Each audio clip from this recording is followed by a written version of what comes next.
রমজানের শিক্ষা, সংযম আর একতার মাহে রমজানে সেই দীক্ষা দেশবাসীকে পালন করার আহ্বান জানিয়েছেন বিএনপির ভারপ্রাপ্ত চেয়ারম্যান তারেক রহমান। ওলামা মাশায়েখ ও ইয়াতিমদের সম্মানে রাজধানীর লেডিস ক্লাবে বিএনপি আয়োজিত ইফতার মাহফিলে ভার্চুয়ালি যুক্ত হয়ে দেয়া বক্তব্যে তিনি এই আহ্বান জানান। বাংলাদেশের প্রতি মহান আল্লাহর রহমত ও প্রতিটি মানুষ যেন শান্তিতে থাকতে পারে সেই কামনা করেন তিনি। অনুষ্ঠানে বিএনপির স্থায়ী কমিটির সদস্য মির্জা আব্বাস বলেন, সেকেন্ড রিপাবলিকের কথা বলে একটি উসিলা ধরে জাতির মধ্যে বিভেদ সৃষ্টি করার চেষ্টা চলছে।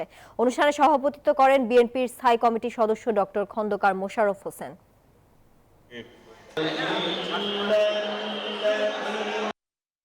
আল্লাহর দরবারে আমরা দোয়া চাই, আমাদের এই যে প্রিয় মাতৃভূমি, যেটি আমাদের প্রথম এবং যেটি আমাদের শেষ ঠিকানা, সেই মাতৃভূমিকে যেন আল্লাহ একটি রহমত দেন, যে রহমতের কারণে আমরা প্রতিটা মানুষ, এই দেশের প্রতিটা মানুষ যাতে শান্তিতে আমরা থাকতে পারি, সেই রহমত যাতে আল্লাহ দেন।